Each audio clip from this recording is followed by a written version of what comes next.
Now for the second update. Mission accomplished. We had a great drama-free holiday week. I've made it to 2023. I apologize to anyone in advance. I find humor about how my condition helps me. I'm finding I am being a bit selfish currently. All of the participants dispersed yesterday afternoon. I only have a few updates because I'm not going to talk about my week with my family. That is for me to cherish. Observations about WW in this week. I honestly think this is the first time she stepped out. Being with all of us this whole week seems to take a toll on her. It is funny how when you know something, a person's actions make more sense. She was secretive about her phone. She stepped out of our family gathering to get some air quite a few times. The best was when she needed to run into town, and one of the grandkids wanted to go to town also. The gymnastics she did to not take the grandkid. I have to admit that I kinda played with it by asking why not. So the affair is continuing, with me now retired and she is asking me about my plans for the day or week. So I go ahead and tell her, and then ask her what her plans are. Later this week, I will suggest we meet up for lunch due to me being in the same area as her on our plans, just to F with her. I guess it was true someone said on another post, unpredictability is the cheater's worst enemy. This morning I met with my lawyer. I had made decisions and asked him to draw up papers. I replaced my temporary will with my new permanent will. That has been signed and should not have to change again. In preparation for all hell breaking loose, I had him draw up divorce papers based on the prenup and the evidence of the affair. She gets nothing but 25% of our shared assets. Think housewares and furniture. I keep all of my liquid assets, retirement funds, and items I purchased with my own wealth. Also, if I push it, she is required to pay alimony. I have signed them and have a packet created with all of our evidence of the affair. I am holding this in case I want to use it. I sold my loan to the trust. I will allow the trustees to convert it to shares in AP's company. Speaking of the trust, I have decided how I want it managed. I will drop myself to a 1% trustee.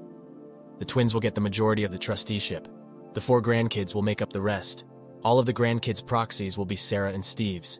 As each turns 24, the kids' trusteeship will move from Sarah and Steve to the grandkid. If a fraction is left over, Sarah gets the extra share/vote/value.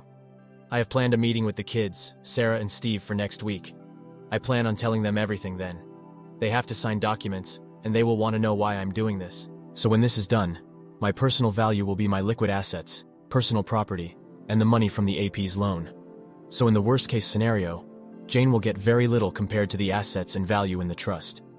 In the next couple of weeks, I will disperse the few personal items I want to go to the kids and grandkids. Those are already at a safe location where my lawyer has access. Some of you commented on my health. Well, if I was not clear, I am not fighting this. I am letting nature take its course. So I have no ill side effects from any treatments. I did notice this week I was more easily tired out. The family noticed also. I played it off as the old man getting older. I still have the cough. The cough is what started it all. It was my tumors in the lung that led to all of the diagnoses. I just played that as a lingering COVID cough. I expect to go downhill pretty fast once other issues pop up. But by that time, everyone will know. And thank you for all of your well wishes on that aspect. I am planning to spend time with the family. A large trip with all of their different obligations would be tough. That reason is why this week was so important to me. It was the last time I could be with all of them for an extended amount of time. I am thinking of a small trip for myself. We will see. I do plan on spending a day one-on-one with each child and grandchild. That is my next goal. The letters are not done. Those are very difficult. I will let you all know how the meeting next week goes. Best to you all. Now for the top comments. We are all here for you. I wish you for the best few months of great joy. I know karma will prevail because you're doing your part to ensure it does. But I really want your health to win this battle. Don't think I've rooted this hard for someone to live. So happy you made it to the new year. Enjoy your family, OP. You're such a lovely man, OP. There are really shitty people who get to live a long and useless life, yet people such as yourself are robbed. I am sending you the biggest and tightest hug that lasts a long time, not a fleeting, insincere one. When my sister passed from pancreatic cancer, she refused pain medication because she didn't want to be drugged and out of it. That will always stay with me, seeing her in pain and still hanging out with us. You, sir, are facing death with grace and courage. But it's also okay to be afraid. You made peace with it and are choosing to end on your terms. This gives me a lump in my throat and breaks my heart. I'm so sorry this is happening. Now for the third update. I had my lawyer, a notary, the twins, Sarah and Steve, to my farm today. The tasks I needed are done. This process has gone about as well as it could have gone. It is understandable that the family is hurt and angry. When everyone arrived and they saw my lawyer and the notary, the tension in the room was high. I asked them to just sit and listen to me, and after I finish, they are to sign the papers. After signing the documents, I will answer all questions. They all know about the trust. I explained to them it was time for me to release control of the trust to them. I explained how important the trust was in my life, why I started it, how it was outside of my marriage to Jane by mutual decision. I also left instructions on how I wanted them to direct and use the trust. We explained that the trust would be split between the twins and the grandchildren, with Sarah and Steve equal proxy votes for the grandkids until each of them reached the age of 25. Their trust in me was evident because they signed the documents and got them notarized. After that was done, copies were collated, and I dismissed my lawyer and the notary. I saw them out and thanked them for coming out on a Sunday. They both were gracious as always. When I returned to the dining room acting as a conference room, they all were quiet. My daughter broke the silence with the first question. Well, it was definitely a multi-part question, or a stream of consciousness. As soon as she stopped, I started with my health. I explained the fact of my diagnosis. I listened to them making plans on how we are going to fight this. And this is where I stopped them. I explained the odds. I told them I have already had a second opinion. Then I told them what you all already know. I am not going to seek treatment. I'm going to let nature take its course. We spent the next hour to an hour and a half arguing. My daughter left the room a few times. Sarah had to go get her. While they were gone, Steve, my son, and I had a heart-to-heart. They understand where I am coming from. They might not agree, but they understand. The consensus is that Sarah and my daughter will come around. After all, this calmed down, and I knew the next question was coming. When did I find out? And I told them. And now there was another round of anger and sadness. I explained that I wanted one more holiday week where I was not a dead man walking, that I was selfish. I wanted this diagnosis to be after the holidays. I don't want it to taint their holidays for the rest of their lives. My daughter, sensing there was still more, went all Kojak. She was not going to leave the room until all were out. She asked how in the hell did Jane not tell her. That is when I dropped the last bomb.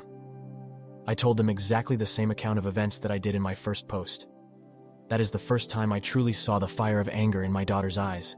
I then told them she to this day does not know I know. I basically answered the same questions, plots, and etc. that you all suggested. So I guess you all prepped me well. In the end, I told them I valued them way more than Jane. For me, I just want to spend the rest of my days in peace not worrying about Jane. I had to explain my actions during the holiday week. They also pieced together her steps outside for air, and the trip into town where she did not want to bring the grandkid. They were worried I did this all alone. I told them I have some social media friends that helped me through the roughest of this time. I refused to tell them where and how. They can learn later, but I still want this space for myself. The emotions were really raw, and we have been talking off and on as a group for a few hours. But I told them I needed to go back and talk about the trust. They understand that the trust will be very helpful in not allowing Jane to obtain my hard-earned wealth, that it protects them, and that is why she is not part of this meeting. With that said, I then needed to share the financials of the trust. I'm pretty sure that they all saw the trust as a tax dodge, or just a way to protect assets in a marriage where the kids are from another woman. They were not prepared for me to share the finances. As I started to go through the assets and the balance sheets, the room just fell silent. Then there was one question. Why did you work so hard those years when you had this much? I explained my philosophy of personal finance, something they have heard many times before and take to heart. But I told them that I lived off the trust all of these years.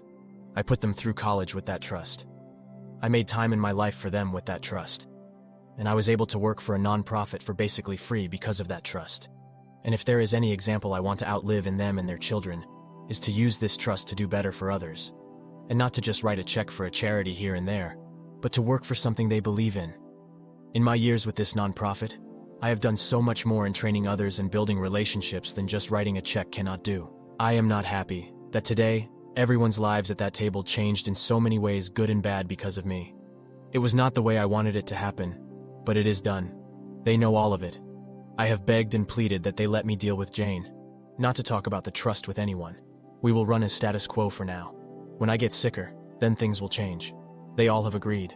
We spent the next few hours making a meal, talking, crying, laughing, and breaking into smaller groups. They all have left about an hour ago, but I expect the twins to come back. I know they will let their spouses in on what is going on. That is just the way they are. And I love my two in-laws' children very much. I knew that last night was my last quiet night. I feel a weight lifted but replaced with another weight of worry. Thank you all for reading. Your thoughts and prayers are so valuable to me. Again, tell your loved ones how you feel and give them a hug. Now for the top comments. Wow. If you aren't the epitome of the phrase, lead by example, I don't know who is. One thing you may think about doing is to start making some recordings or writing a journal with thoughts that your family can come back to and watch. It doesn't have to be anything significant, just your thoughts, and maybe some of your favorite stories and things you'd like to share so that they have them when they miss you. That being said, since you've been here sharing this tough stuff with us, I wanted to ask, are there any fun memories of stories you'd like to share? No worries if not. I just thought it'd be nice to not only be here with the hard stuff. Good luck to you and your family. You probably know this, but it sounds like you lived life right. I do have a smartphone. I guess I could start doing that. I got my letters finished, and they were hard. Maybe the videos would be just more candid. Like, hey, I am going to the store and I just remembered this is my thought on X. Thanks for the idea. Wishing you and your family all the best. I'm glad to hear you'll now have support closer to you and not just us internet strangers. Your family will rally around you and make all the more memories while they can. Blessings to you. Been reading your story from the beginning, and you are restoring my faith in humanity. I wish you good days and happy moments for rest of time you have. Thank you all for taking the time to listen to today's story. Please like and subscribe to help the channel, and so as not to miss out on the part 3 of the video. I'll see you in the next one. Take care.